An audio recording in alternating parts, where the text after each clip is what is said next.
crazy that this becomes a full-out gun. This will soon be a ghost gun. An untraceable firearm with no serial number anywhere on it.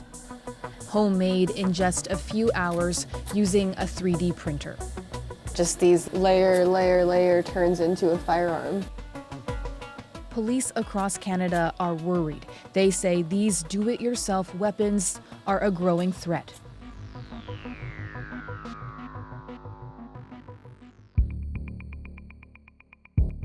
There's a flood of 3D guns entering into the city. We contacted police forces across the country. These guns are commonly referred to as ghost guns. None of them have serial numbers. 3D printing firearms is highly illegal. There is definitely underworld and a criminal element to it. 7 agencies, from large cities like Winnipeg to smaller ones like Sarnia, told us there was a jump, often a big one, in 3D printed gun seizures in 2022 over the previous year. More than 100 were seized nationwide.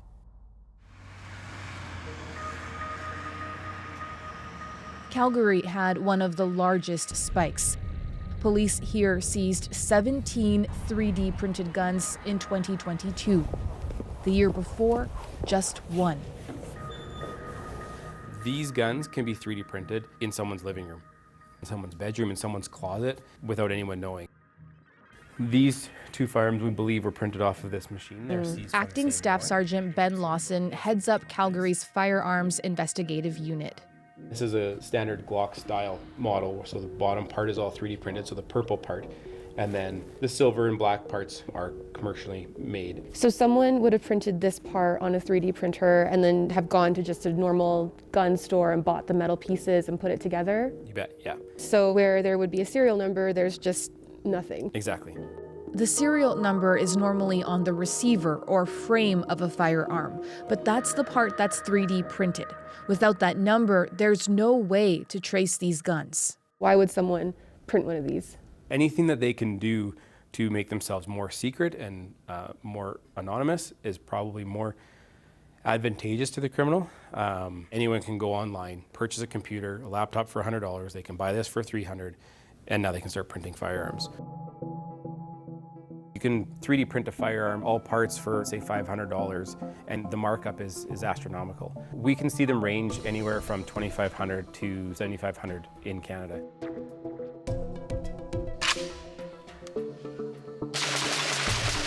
There's a large and very active 3D printed gun community online. The Glock 26X, the AR pistol. All right, let's crank some rounds out of this. Creators showing off new designs to millions of followers I printed this beautiful blue frame. and sharing exactly how to make them. So this is the YouTube page for one of these gun designers, and down in the comments they actually tell people exactly where they can go to find the information to be able to print one of these guns. It links me to another site where the files are all there to be able to be downloaded. So I pick the gun that I want to print, and right here, in just a few clicks, I'm able to download a guide and all the files and information to be able to print this weapon. Actually printing a gun in Canada is illegal, but downloading these instruction manuals isn't. And anyone can buy the extra parts from a gun store or online without a firearms license. In the US, 3D printed guns are legal in most states, including Wisconsin, where we've come to meet one of the gun designers who puts those files on the internet. We see this as freedom of speech. It's an art form. Ethan Middleton has designed 5 3D printed guns. This handgun I designed, called the Schnitzel.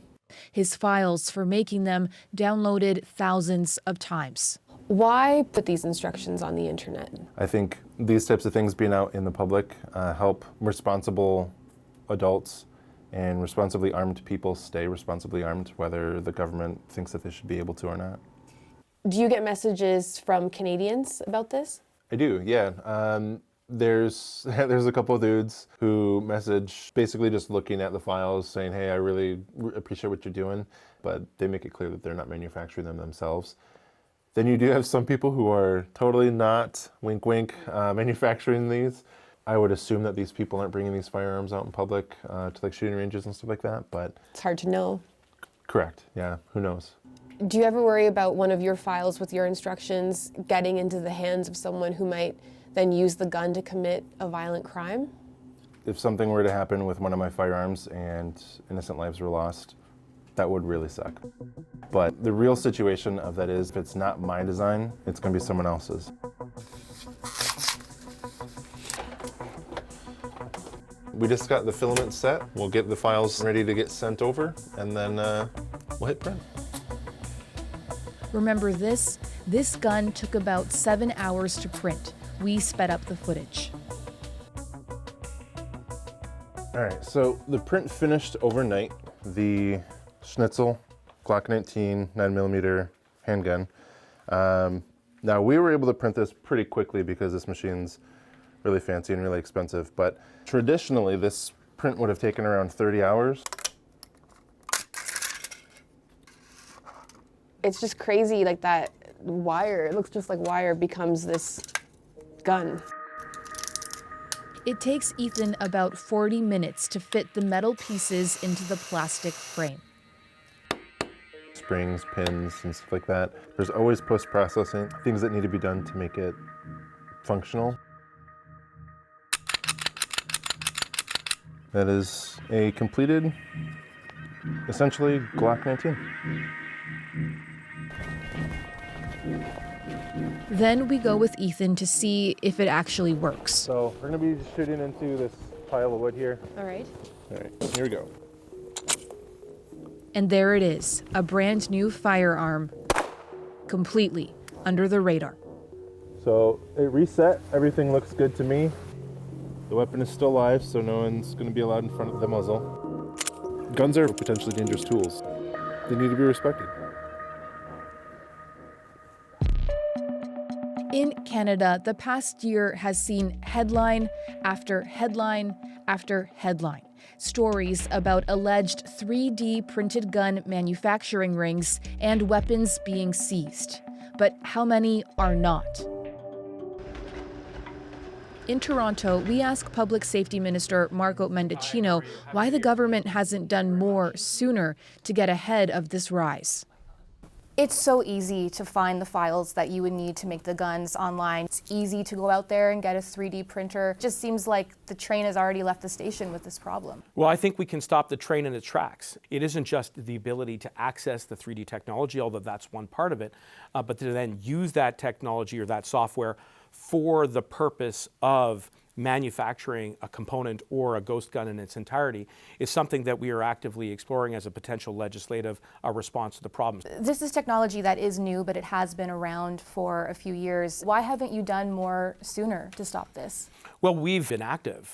We put in place a national ban on assault-style rifles. We put in place a national handgun freeze. 3D printed guns specifically. And we have a plan in place to deal specifically with ghost guns, which does involve more investments in law enforcement, expanding our legislative toolkit, a robust collaboration with the United States, and sending a strong message to criminals that if you think you're going to use ghost guns to get away with it, you're wrong.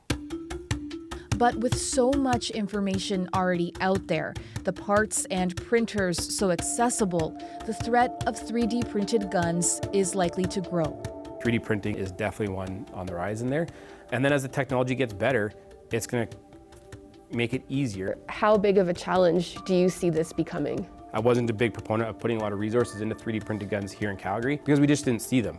We're seeing this uptick in 2022, so who knows what 2023 is going to bring.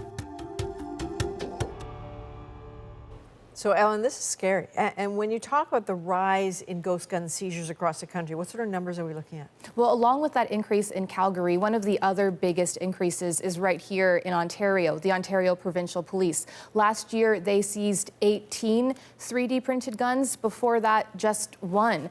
In Newfoundland last year, police seized 8 of these firearms, the first time they've ever been seized there. And Adrienne, this is happening in bigger cities, but it's also happening in smaller communities right across the country. Presumably, these are just the ones we know about. Exactly. All right, Ellen, thanks very much. You're welcome.